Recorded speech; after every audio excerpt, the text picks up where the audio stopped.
Welcome to the virtual event, How Unstructured Data Can Make or Break Your AI Strategy. I'm Marissa, your moderator today, and before I pass the mic to our expert, Vicky and Anova, let's cover a few housekeeping items. Please ask questions at any time using the Q&A tool. We'll do our best to answer these live during the Q&A at the end. Please use the chat box to introduce yourself or connect with others. And lastly, you can rewatch this later or share with a friend. This session is being recorded and will be available on demand shortly. All right, short and sweet. So with these housekeeping items out of the way, Vicky, the floor is yours. Great. Thank you, Marissa. I'm excited to be here today and excited to talk about unstructured data with all of you and how it could really help us and help companies get to this next phase and pull ahead in this new AI world we live in. But maybe before we get started, let's align on what unstructured data is. Now, unstructured data is really any data that doesn't have a set schema attached to it. Usually it's text-based, but it can be multimedia, so audio, video, really anything that's unstructured. Now, I know it's really early for some of you, but believe it or not, chances are you've probably already used unstructured data today. Now, when you think of the data you use, you think of tables, you think of Excel or rows and columns and numbers.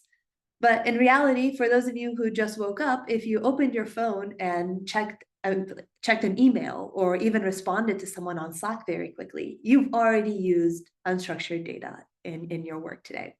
So we all know it's very intuitive for all of us to leverage it on the personal scale. Let's talk about how we can leverage it on the enterprise and the company scale. Now, to start, let's start with a stat that might surprise you. Gartner did a study recently and found that over 80% of enterprise data is unstructured. Sounds pretty crazy, right? That means that the data we're using to make decisions, that the data that we're using to fuel our dashboards, to fuel our ML models that are in production, to fuel our reports and analyses, makes up really 20% of our data. Crazy, I know. What's been okay, or what's made this okay historically, is that that company across the street was also using that same 20% of their data to make their decisions and for them to pull ahead, right? They were running the A/B testing and experiments and building models on that same tabular data. Simply because we just haven't had the tools to analyze and leverage unstructured data in the past.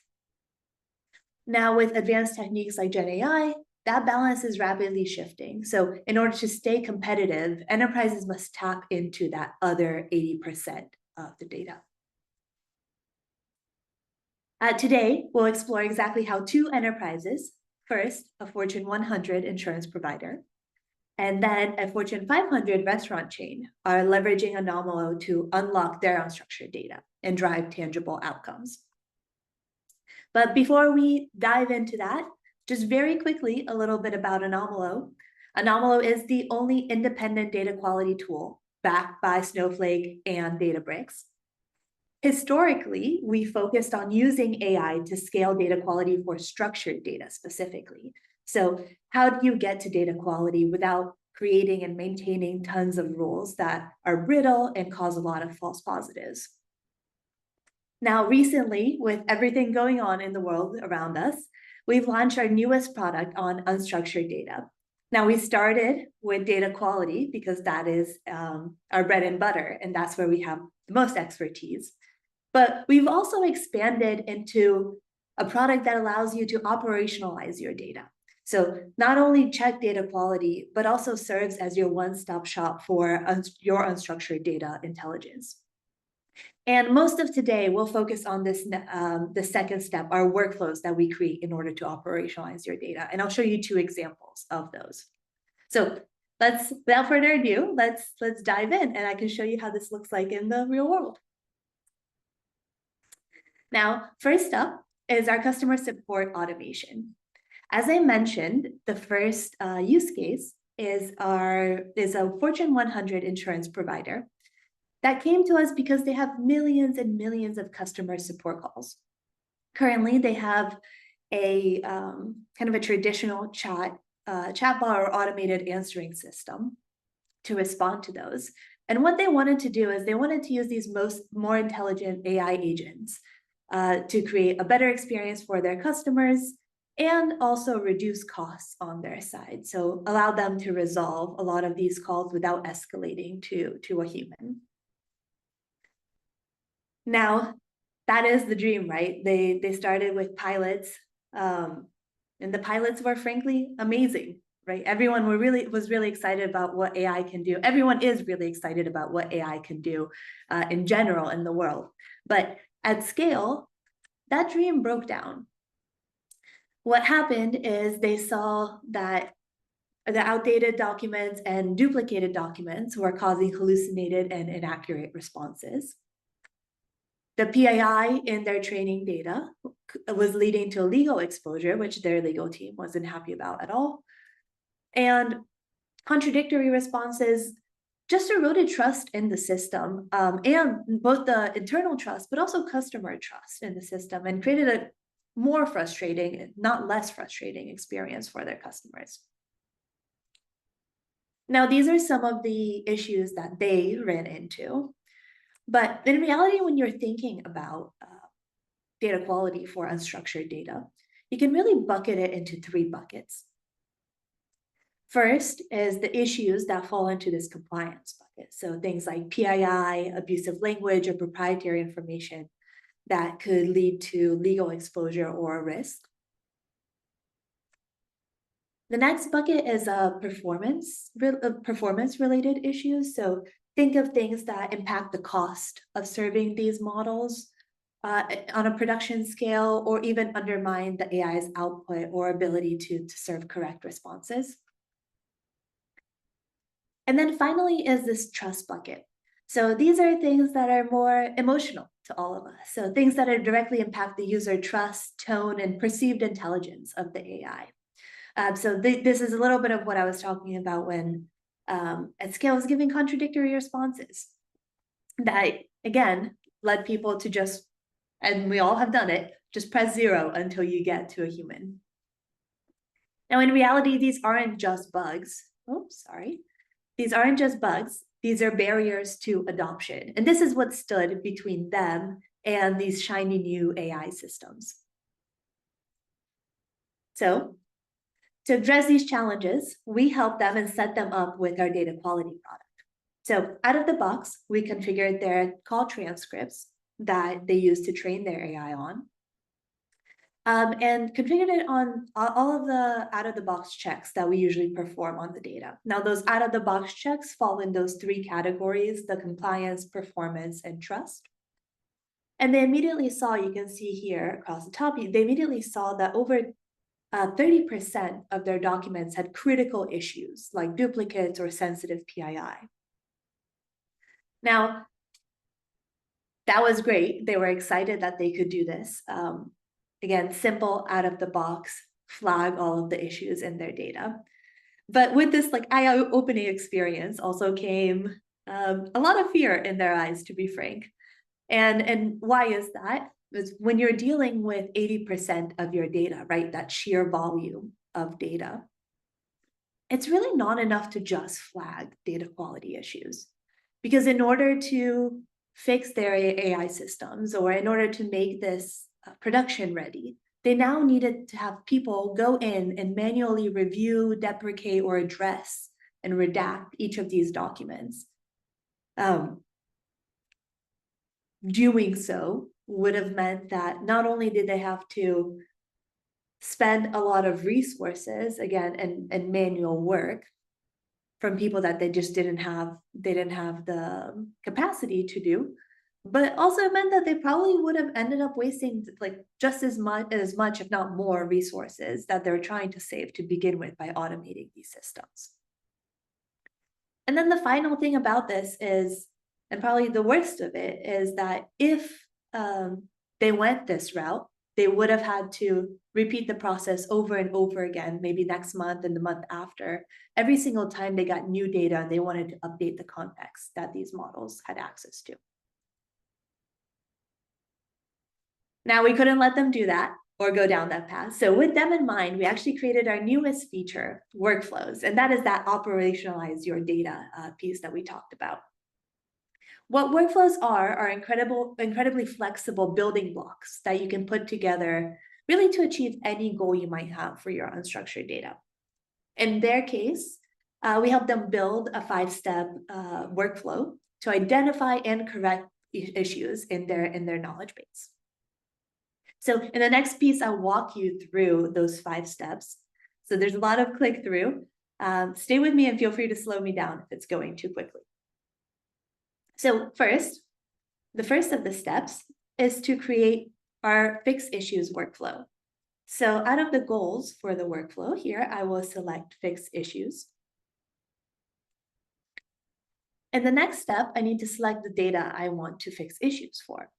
So we can select those same call transcripts, but I'll also select the internal documentation and enhance it even with internal MS Teams messages that they had already discussing context or resolving complicated calls. Now we want to find the issues in the data and fix them. So as the first step in our workflow, when we're actually starting to do something, we're going to analyze the data or analyze the documents to identify issues in it. So here, I will select from this drop-down those same out-of-the-box issues I showed you a second ago. So you can select anything out of the box, create or select anything that's global or custom for your organization. But I also, in this particular case, care about removing old documents. So old policies or old call transcripts that might not have the most current and up-to-date information. So here, I would select add custom issue from the button. Oh yeah, there you go. So in the add custom issue, what I need to do to add or to describe a new issue or check I want to perform is just describe in natural language, just how I would to anyone on my team, what I'm looking for here. So you can think of it as a yes or no question. So here I'm just going to tell, I want to flag documents that were updated more than 3 years ago. With that, I have my new old document issue here, and I'm going to, or first actually, well, I'm going to save that. And then in the next step, right, we have the analyze for issues. In the next step, we're going to add a new action. So this action, now that we found the issues, we want to tell Anomalo how to fix the issues. In the fix action, I'm going to select all of the issues that I care about, redacting or deleting. So things like abusive language or contact PII, I can redact. And I can even select things like duplicates or old document to get deleted or removed from my new clean data set. So here I can test what this looks like. In this case, you can see this is an example of a customer calling in that is pretty upset with the company and also provides their phone number.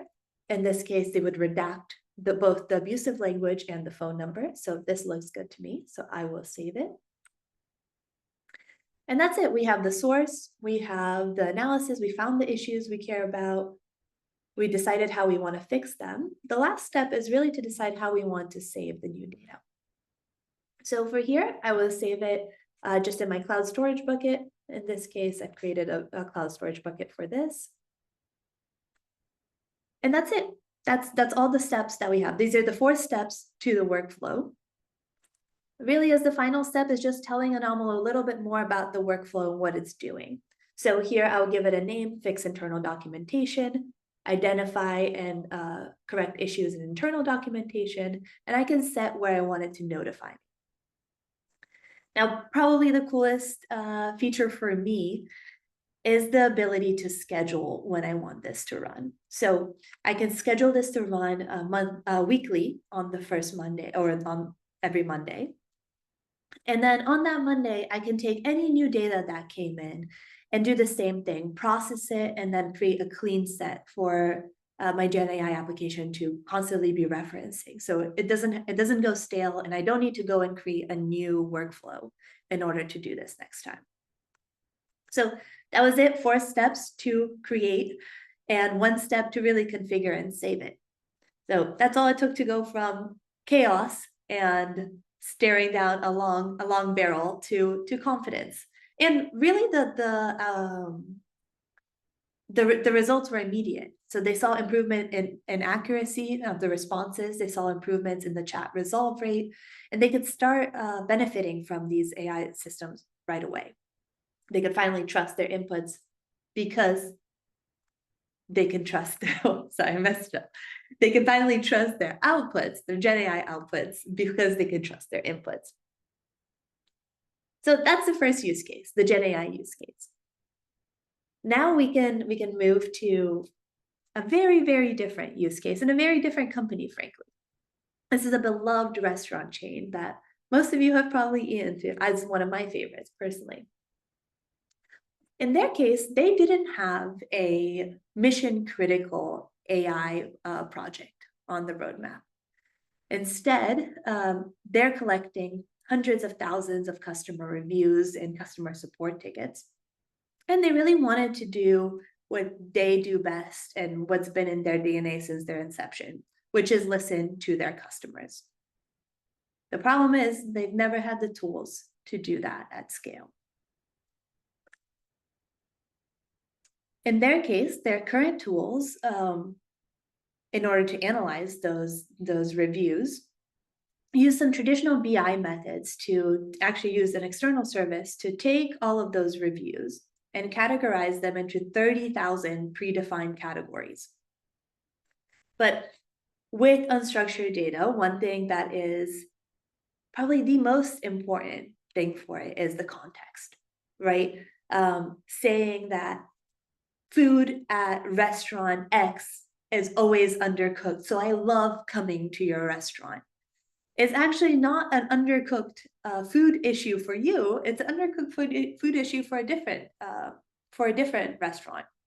So what ended up happening there is once they had these categorized in these broad categories, they had to divvy up those categories to different analyst teams, the customer experience team, the restaurant experience teams, and then try to analyze what was happening there in order for them to extract insights and get the trend reports. These analysts were creating reports for executives on a monthly basis in their case.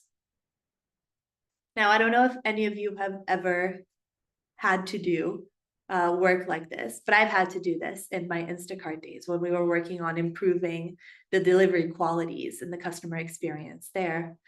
And it is tough work. It's incredibly manual, it's painful, it's slow, and frankly, it's biased. And even these analysts, they mentioned like, well, like there's always an asterisk around these trends because I can't possibly review all of these. So I'm kind of really at the hands of the sample I took. So what we wanted to do is, well, what they needed was insights in their own language, provided in a timely manner, that are less resource intensive, so they can spend their precious time creating strategy around what to do next versus manually combing through the data. So what we created for them was a simpler, smarter path to doing so. And this time it only took 4 steps. So let's go through this again. This time, when selecting the workflow, we'll select Extract Insights down here. For the data, we'll select their customer support tickets, but also their customer reviews. And then really, in their particular case, they wanted to analyze a launch of a new menu item. So what they wanted to do is analyze all documents that had that discussed that menu item or discussed bad food experiences at their restaurants. Now, in the old system, they would have had to get the categories. They would have had to then get subset to the relevant categories and then comb through those. With this, I can just create a filter node here.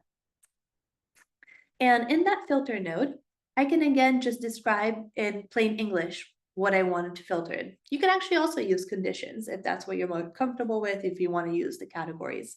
But here, I'm just going to say document describes a customer having a bad food experience at one of our restaurants.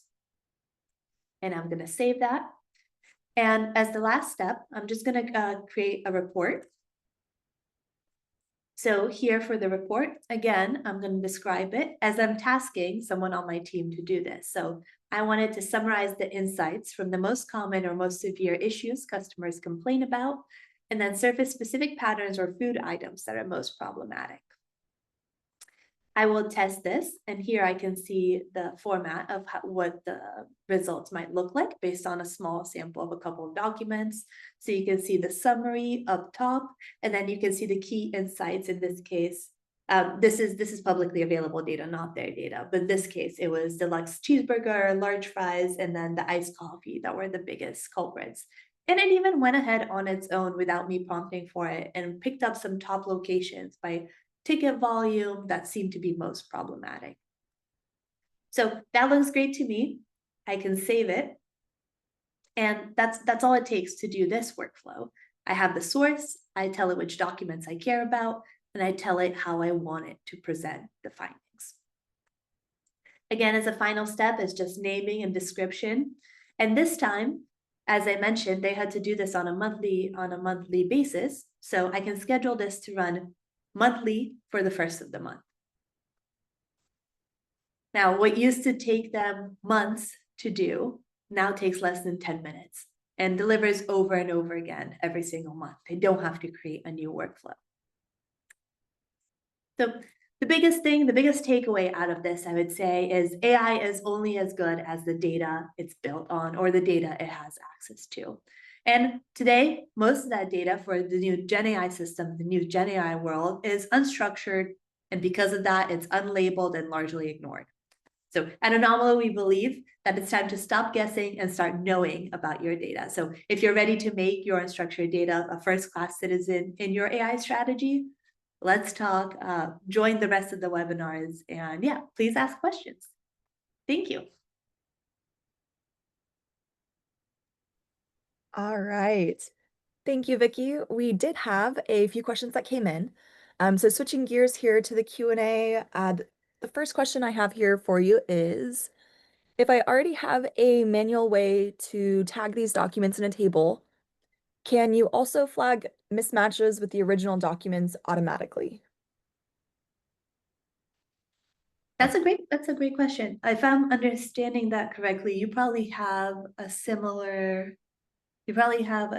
system, like our second example here, where you have tags or categories, you're tagging each document in or doing something for discoverability already.